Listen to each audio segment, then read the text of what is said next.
Good morning, 819S. It's a cold one today, rainy still. I think this might be one of the last days of rain, but I guess, we'll have to wait and see. Hopefully it clears up after this. Oh, where do you think you're going?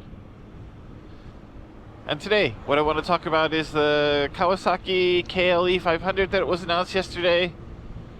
I'm a big fan of adventure bikes, and I especially like the rally-looking bikes. Kawasaki Versus is maybe the closest adventure bike that they have right now. It's cool, I like it, but with no skid plate, I would be a little nervous to take it off-road, personally.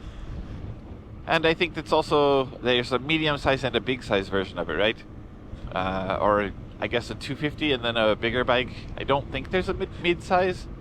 So the KLE seems to fit into a place where there's no current bike in the lineup, in the Kawasaki lineup. I also think in the other Japanese makers, there's not so many like mid-range, meaning 400 to 600 range adventure bikes, especially not a rally style bike.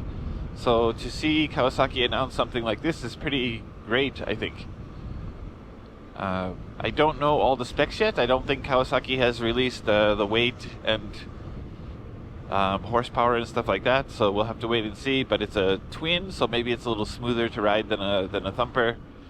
I also think maybe the twin is, I'm not sure, but I think maybe the twin is because emissions. It's a little maybe easier to make a clean twin than it is to make a clean thumper at that size. As far as styling goes, I think it looks great. I like the skid plate on the bottom. I like the rally style front end. I think Kawasaki has a long history of making dirt bikes, so I think making this thing into a rally bike definitely worked. As far as price, I believe it's around $7,000 US. Great, nice price point for a brand new bike, and I think they're going to have a whole line of accessories available, side bags, top box, grip heater, stuff like that. As far as I understand, there's a whole line of accessories that are going to be available. I also read there's going to be two models. There's going to be a basic one, and I believe SE is the what they call the more luxurious one. I don't know exactly what the spec difference or the details are between them. I don't think I saw a price point for that yet either, because it was just released yesterday, or just announced yesterday.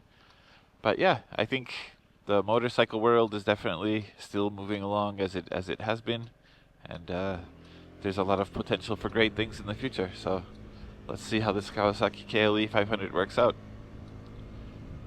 Finally, I think for me, I think that's if it's as light as I expect it to be, I think that's kind of a great bike. I don't want a big, heavy adventure bike if I'm going to go off-road, because I think maybe this is a personal thing. I don't know if I have the skills to handle such a big bike, such a big, heavy bike off-road.